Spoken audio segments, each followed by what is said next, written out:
Salut tout le monde, j'espère que vous allez très bien. Ça y est, le mercato d'hiver c'est terminé après plusieurs semaines avec de nombreux mouvements finalement qui se sont déroulés. Le mercato s'est terminé et même si je suis pas forcément hyper fan de cette période, je trouve qu'il y a pas mal de transferts hyper intéressants qui ont eu lieu, certains qui sont même marquants pour moi. Et donc j'ai envie de vous faire une vidéo pour vous parler de 7 transferts marquants que j'ai sélectionnés. On est parti. On commence évidemment par le transfert de l'hiver d'Uzan Vlahovic de la Fiorentina à la Juventus Turin pour 81 millions d'euros, bonus compris, c'est le montant que j'ai trouvé sur internet. Contrat de 4 ans et demi, salaire de 7 millions d'euros par an, x9 par rapport à son salaire à Fiorentina, c'est quand même énorme.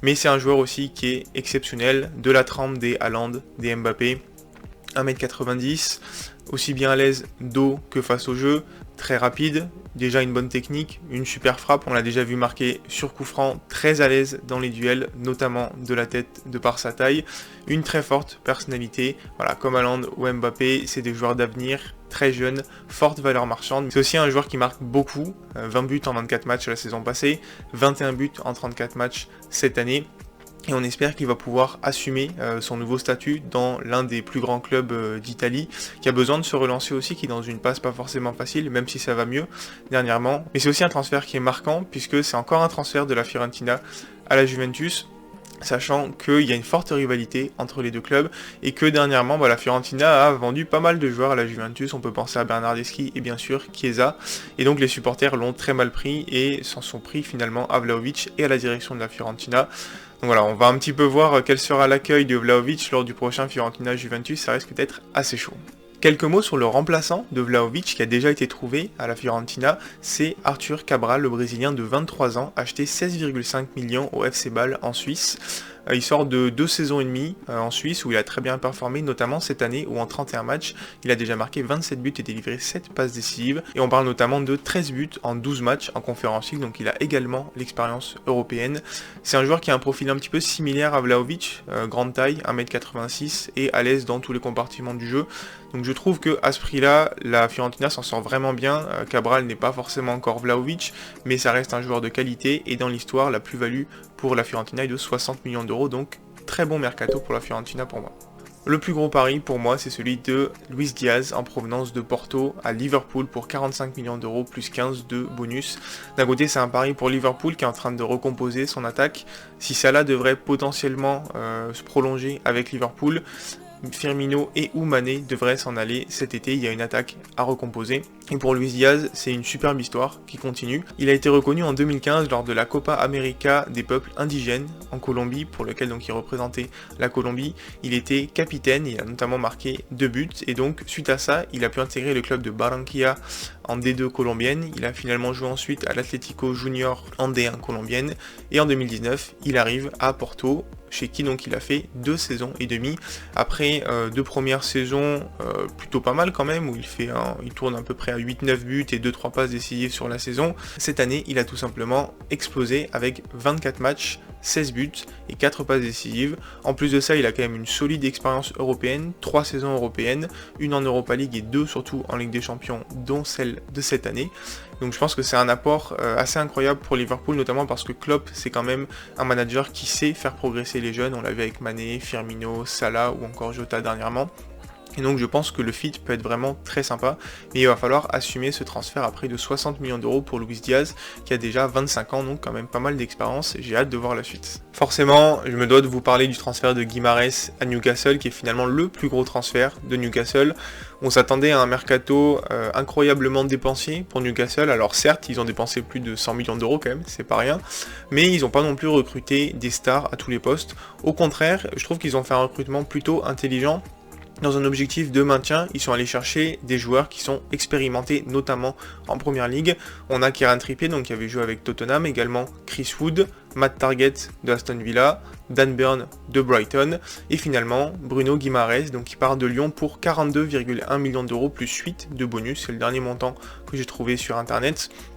On peut regretter ce départ côté lyonnais parce que c'était un des meilleurs joueurs, si c'était le meilleur joueur du club cette saison, mais en même temps on peut le comprendre, les signaux envoyés par la direction n'étaient pas forcément satisfaisants pour Bruno Guimarães qui se voyait pas finalement faire son futur au club. Lyon avait besoin d'argent également, et Newcastle lui propose de faire x4 sur son salaire, de jouer dans le meilleur championnat du monde a priori, et avec un projet, pourquoi pas, de jouer la Coupe d'Europe dans les prochaines saisons. Donc moi je peux le comprendre honnêtement, et au final est-ce que Lyon s'en tire si mal que ça, puisque avec cette somme d'argent ils ont réussi à recruter Romain Fèvre de Brest et à récupérer Ndombele en prêt, donc peut-être qu'au final Lyon va sortir gagnant de cette histoire. Enfin, en tout cas c'est quand même triste de voir un talent comme Guimaraes partir de la Ligue 1 si vite. Alors maintenant, si je devais choisir la relance, j'aurais pu penser à Ferran Torres, donc qui est parti de Manchester City à Barcelone pour 55 millions d'euros. Il avait un petit peu de mal sous Guardiola et ses débuts avec le Barça sont plutôt satisfaisants. Mais j'ai envie de vous parler d'un joueur qui m'a fait rêver il y a 3 ans avec l'Ajax, c'est Donny van de Beek.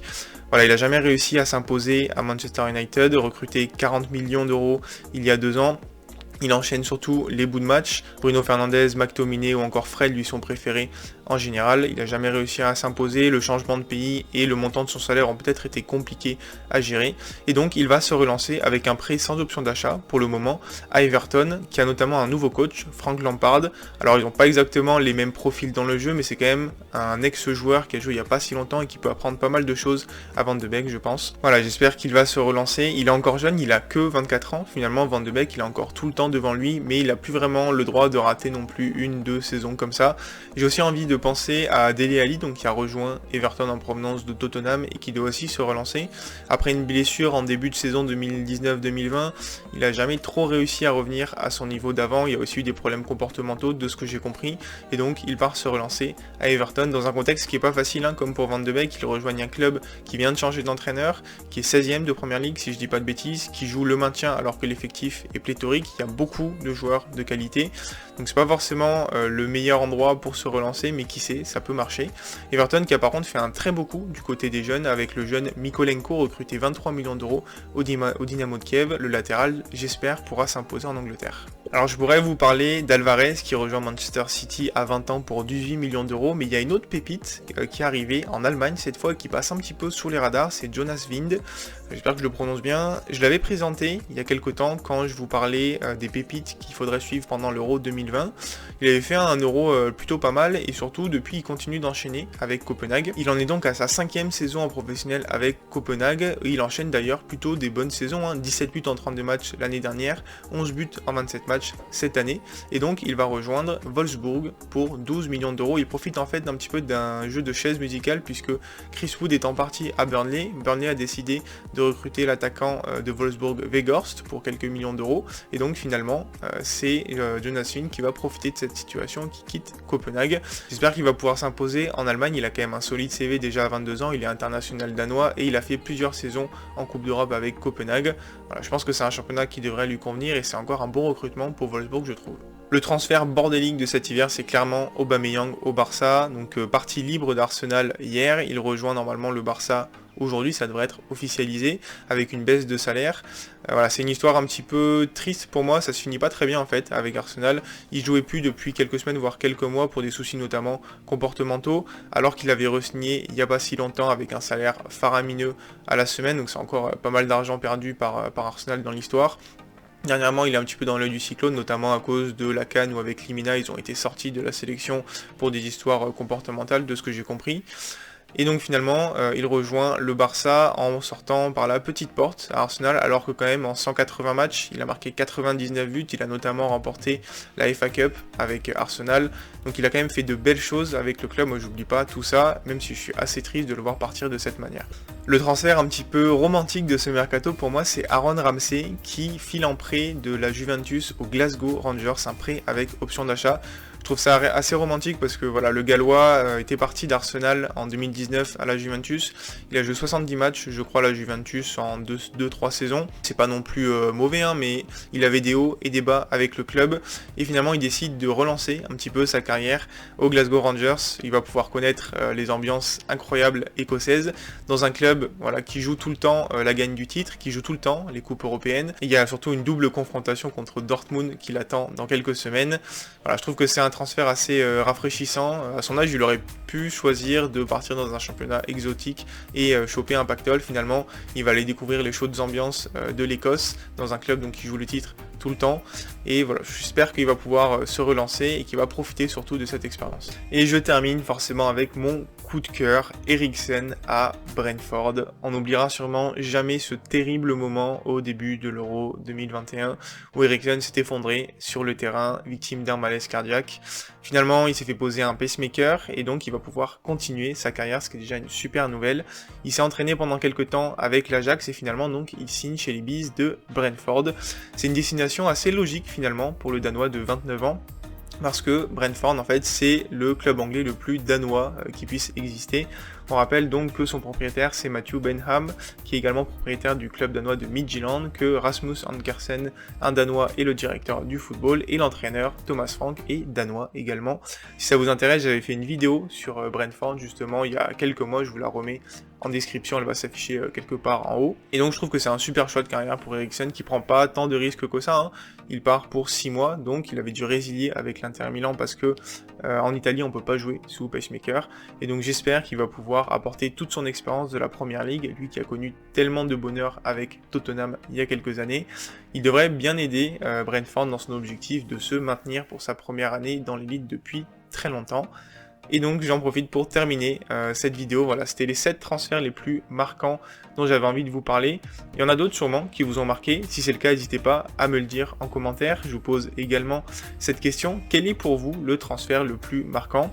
Est-ce que c'est Vlahovic ou est-ce qu'il y a d'autres transferts qui vous ont vraiment marqué ? Et j'en profite également donc pour vous remercier d'avoir suivi la vidéo jusqu'à maintenant. Si c'est le cas, n'hésitez pas à me le dire en commentaire, à liker la vidéo, la partager. C'est une vidéo d'actualité, j'en fais pas forcément beaucoup. Si ça vous plaît, n'hésitez pas à me le dire, hein. Peut-être que j'en ferai un petit peu plus. Et du coup, je vous dis à très bientôt pour parler foot. Ciao ciao tout le monde.